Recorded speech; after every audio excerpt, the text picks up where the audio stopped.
Before watching the video, make sure you subscribe to our channel and hit the notification bell so that you don't miss out on some amazing content from the Spotlight.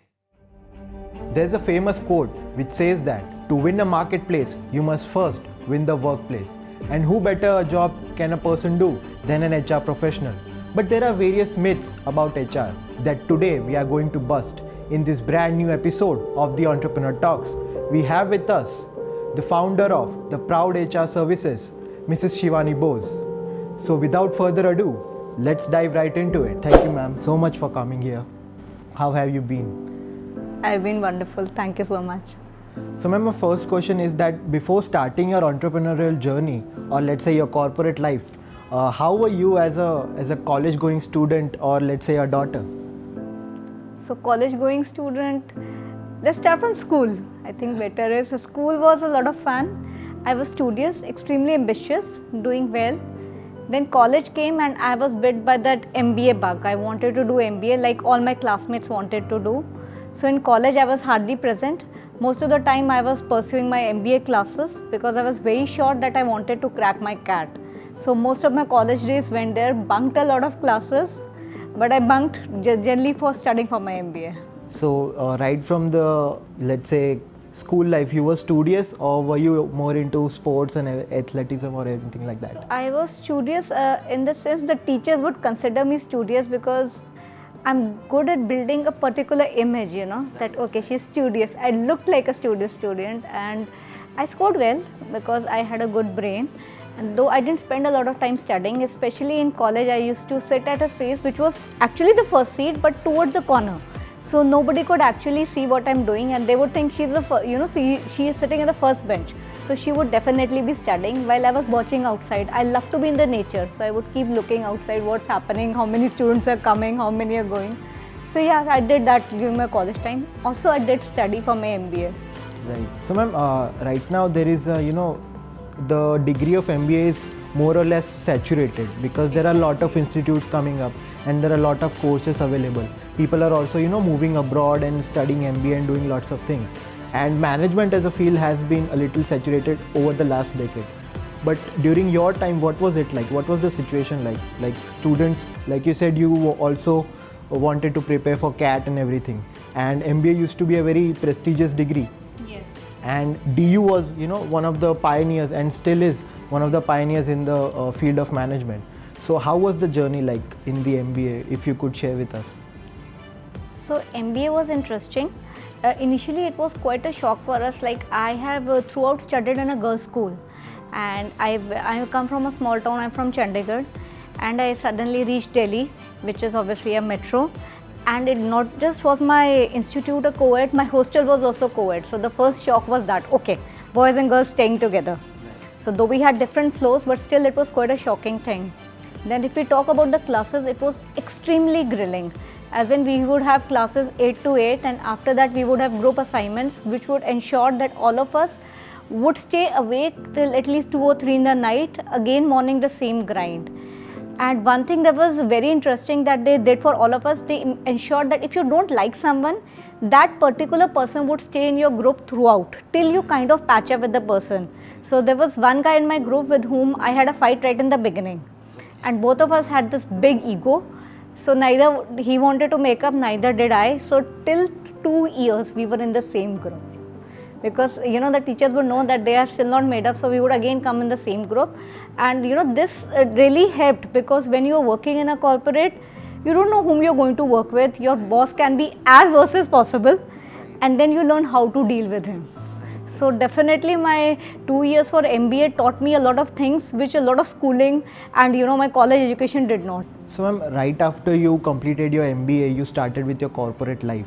So the challenges that we had in the corporates during that time and now are very different. Like there is a vast difference that has come in India. If we talk about in general, there have been many differences that have been occurring every decade. There have been new challenges in management that we have been facing. So what difference do you find when you started your corporate life and in today's management style? So I'll talk about both the things. A lot of things have remained the same. A lot of things have changed. What has remained same is essentially the corporate politics. the bureaucracy that is still in place, especially if you see in and around Gujarat, we have a lot of manufacturing companies. So there is bureaucracy. So you have an executive, senior executive, manager, senior manager. So when a fresher joins, he kind of sees that he has to go through so much of hierarchy to get single approvals, which unfortunately still exists. Now what has changed is we had a very normal routine. So I would know what I'm supposed to do from 9 to 5. I would be given instructions, I would follow it. Now things are changing every single day. So even as a boss, you don't know what is going to happen. And because of this VUCA environment, everybody's kind of fumbling. And anyone who joins a corporate has to be comfortable with chaos. So, today I'm going to work on this and tomorrow my boss will say, what are you working on? You have to change your priorities.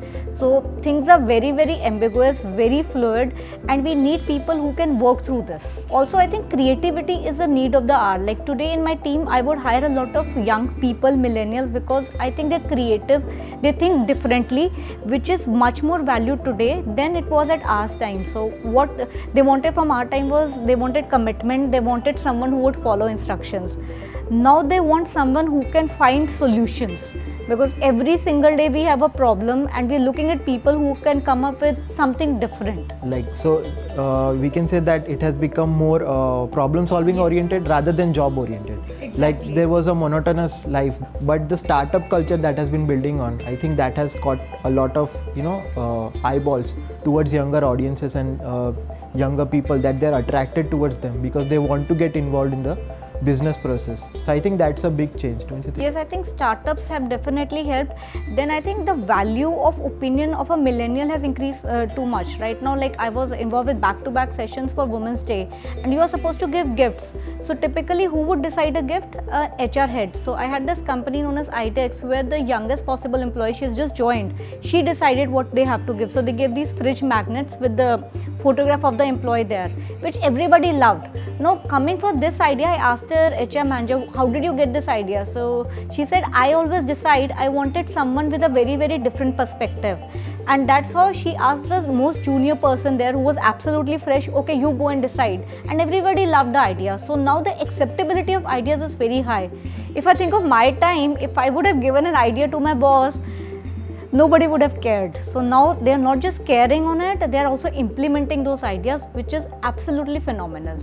Yeah, so ma'am, your corporate life span was around more than 15 years, I suppose. Yes. So after, working in the corporate sector for more than 15 years, to start your own, your own venture, Proud HR Services, how was the transition? What made you think that now is the time that I want to, start my own thing and build my own company?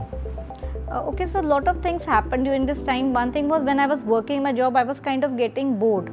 So like I was doing well in my job. I got Employee of the Year award. I got a good incentive, promotion.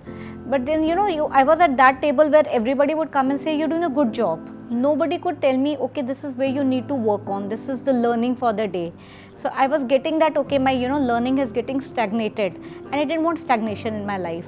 Then second thing that happened was we went through some psychometric tests. I am an NLP certified person. So there you do something known as Wheel of Life, in which you identify different parts of your life, what you're good at and where it is lacking. And I saw that there was a very big, probably a lack or a gap in my professional life. So I thought, boss, something is wrong here. I need to work on it. And when I thought more about it, I tried to change my jobs. I gave interviews. So everywhere they had a similar profile. Unfortunately, the growth parameter of HR in India is itself not so high that you can actually sit at the board meetings and decide what to do. So merely what you would do is you would just go there, what the boss tells you or what the CEO of the organization says, you have to do that. So the role is limited. So then I thought, why not start something on my own? And having got that thought, it still took me 2 years to actually quit my comfortable job and get into something as ambiguous as business. Yeah, right. So ma'am, how did your family take it? Like when you decided that now this is the time that I want to pursue it. So you had a family and leaving a job is in itself a very big decision in, in every person's life. So how big was it and how did you, tackle the family matters, if it ever was any challenge? So my family thought I've gone crazy. So you're doing well, you're getting a good salary. Why do you want to leave your job? So the first thing that my mother said, she was a government employee and so was my dad. So she was like, semi-government job is something you should definitely keep in your lobby. A lot of people would agree that today, especially when people have lost their job during COVID. And I kind of understood that, but I still didn't understand it. So, there are times that there are things you're so passionate about that you can't think beyond that. So that is what happened to me. So my husband was also like, you're doing well in your job. If you don't like it, change your job. But why do you want to get something into business? Nobody in my family has ever done business. So everybody was scared about it and they think I wouldn't be able to do it. So then I persisted enough and they very unwillingly let me do it, and they thought probably a year or so she'll try, she'll fail and she'll get back to the job. Did you have a sense of doubt when you started, or was it like you were confident that I have made a decision and I'm going to follow it no matter what? So there was a lot of scare. So unlike the ad, डर के आगे जीत है, there was a lot of scare there. And I didn't know what direction I need to pursue. Plus, when I just started, the GST came into being. So everybody, all the companies that I had associated with or we had agreements, they said, "Ma'am, abhi ruk jaiye. We can't work with you because our focus is on understanding GST and implementing it." So right from starting my work till almost 6 months, I was out of work. So absolutely zero work. I sat home. I kept contacting clients, and it was a very frustrating phase of my life. I thought probably I should give up. But for good or bad reasons, I still continued. And after continuing this, I have reached so far. And the good part is that the GST department is now my client. That's such a major achievement. Congratulations for that. Yeah. So ma'am, when you started with Proud HR Services, what was your vision? Like, there is something that an entrepreneur sees that is lacking in the current system. And in your case, it is human resource. And you earlier mentioned that human resource is a field that has not been, such a major highlight in the economy of India, especially. So what challenges did you see, or what things did you see that you wanted to fill the gaps in, which gave rise to Proud HR Services? So when I was working as an HR head, we were a lot into learning and development. That's my passion. So, and developing employees. And we would talk to a lot of trainers, but they wouldn't understand exactly what I am coming from, what are the issues I am facing. So I felt that I need a person from the industry who has been in my department to understand what I really want the employees to be doing. Lot of time, these trainers would come up, talk big stories, and when you would see actual training, it wouldn't relate to what I was talking about. So what I gradually started doing was, I started designing their modules because I knew they couldn't do it. So I would design the module and say, you go ahead and just deliver it. So what we would do is, we would have a hybrid model where I would also start taking up some of the sessions. So some part I would take up, some part they would take up. I would tell them this activity would work. So gradually I felt that, these trainers somewhere don't get it. Unless you have worked in the corporate, seen what employees are suffering from or what is their pain area, they would not be able to work on it.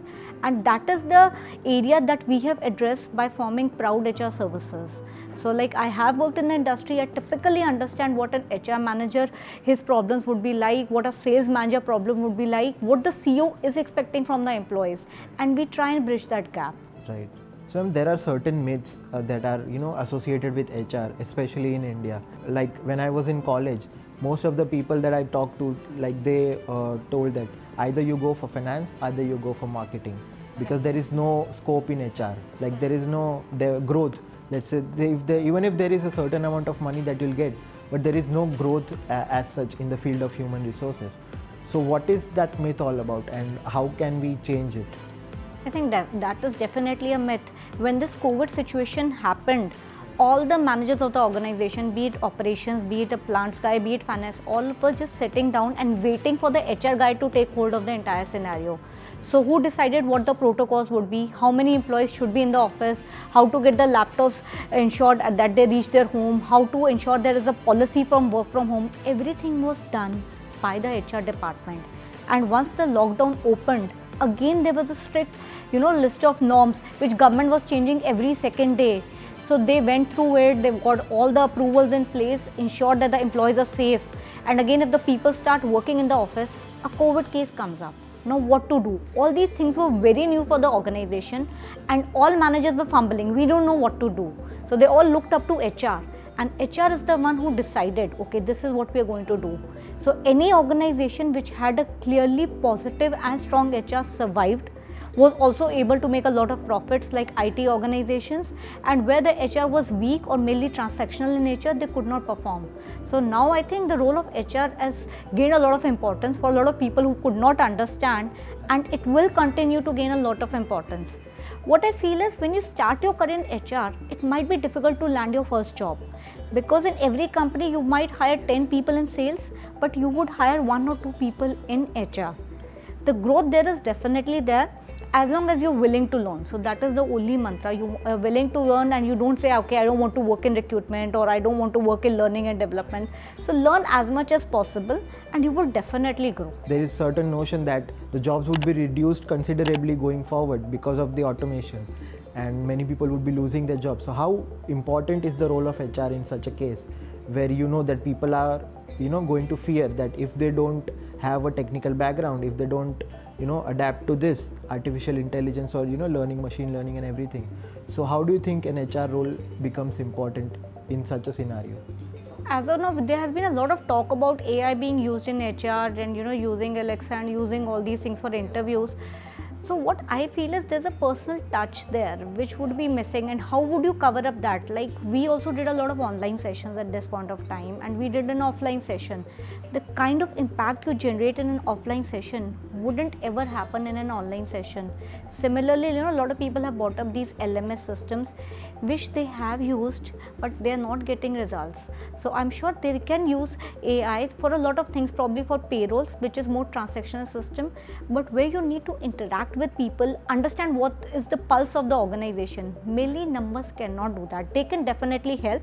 So if you want to find out the ROI of a program, or the kind of recruitment you spend, how much cost you spend, all that can happen. But you definitely need people to go and talk to people. We are all social beings, and this lockdown made us realize no matter how much technology we have, we still need to go out and talk to people, right? That's very, very important. So I feel the role of HR will therefore include a lot of empathy now, which we were not expecting. Like when I was in HR, we expected the HR manager to be a little sober, sit still, not talk much. Now we expect them to show a lot of empathy, go and talk to people and ask, how is your family? Is everybody safe? And then talk about work.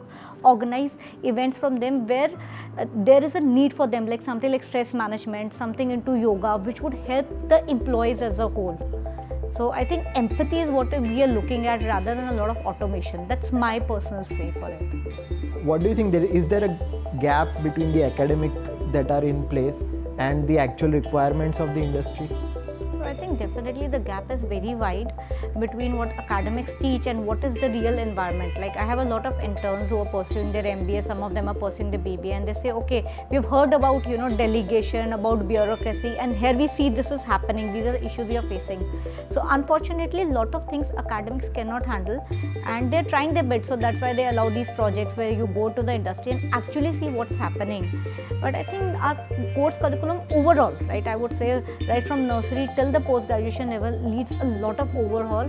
We need more practical sessions and more like a case study approach. Okay, this is the case, this is what can be done, so that students get, initially we spoke about problem solving, that's where we all need to end at. Right. So ma'am, you have your team in place right now for Proud HR Services. So you being an HR person, you must be knowing how to handle a team. So how is your team functioning like?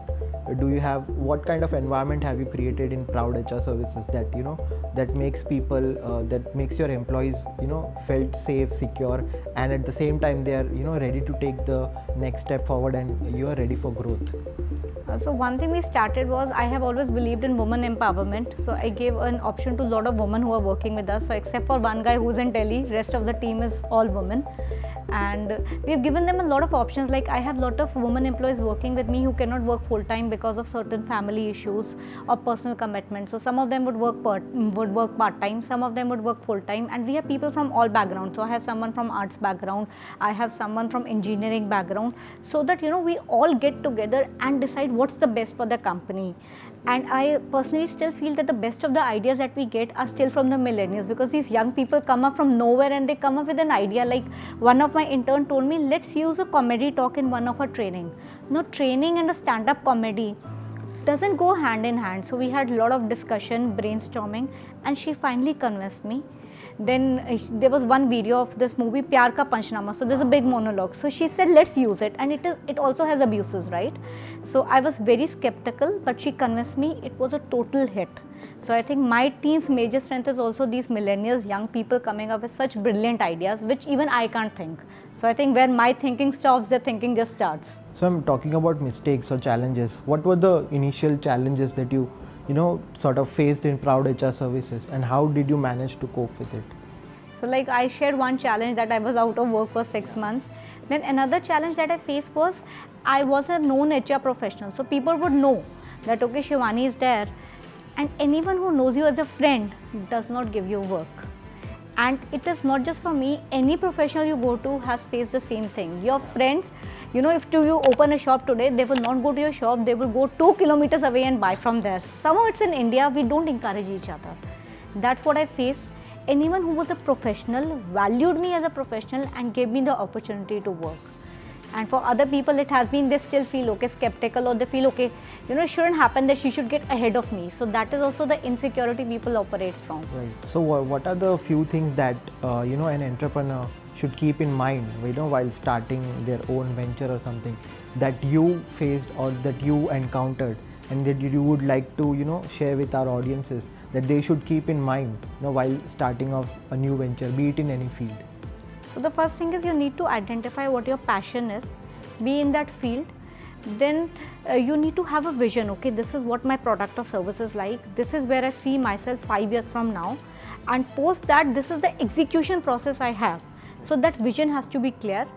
And the most important part is you need to have a great team which stands by you resolutely despite you're making profits or not. Because what happens is the moment you start making losses, your team starts disappearing. So having said that, if you have a team for whom your trust is there, they would still be there with you. Right. So one last question: what is the work ethic that you follow that keeps making you like go every day to the work and not feel like work? Like there are when you start your own venture, you are passionate about it, but still you need to find that constant motivation to keep going and going. And even in the initial days, especially when you said during the 6 months when you had no work to get into, so at that time what kept you going, and what was the work ethic like that you followed during those times? One thing that definitely helps is we all have our bad days when we feel like giving up. You need to have a support group there with you, people who say no, you are going to do it, you can't quit your job. Like I wanted to quit this business at least 3 to 4 times, and every time my husband said you can't quit. Now that you have come so far, you can't quit. So he has been one person who has been responsible to ensure I'm right there. Even during the COVID scenario, so we were out of work for almost 6 months. And I said like, I don't know, I can't continue with this. He said, you can. So I got a good job offer, I wanted to take it up. And he said, no. You will always get a job, that's not a problem. But once you stop this, you will stop your passion and you will become a very disengaged, demotivated employee. So be what you are and follow your passion. And have someone who can, just push you through. No, this is what you're going to do. So all the audiences out there, this is one major highlight of the entire episode that we have, that you have to follow your passion no matter what, and you have to keep someone with you, like ma'am said, that keeps pushing you towards your goals and keeps your dreams alive. And I think your family has been a really great motivator for you, because I've seen Dhairya and Shaurya and they've been real such joyful kids to have around. So that kind of cheers you up automatically as well. So that will be it for today, ma'am. Thank you so much again for joining with us on this talk show. And I hope all our audiences have gained a lot of knowledge, and they'll certainly gain a lot of experience with these talks as well. So thank you so much again for joining with us. Thank you, Supark. Thank you for giving this opportunity. And any last words that you would like to say to our audiences? So one thing that I have spoken about throughout the session, follow your passion. That is what will make you achieve your dreams. अगर आपको ये video अच्छा लगा हो तो please subscribe करिए spotlight के channel को और अपने दोस्तों के साथ भी शेयर करिए. And don't forget to comment below and tell us which other domains should we cover in our next episode. Thank you so much.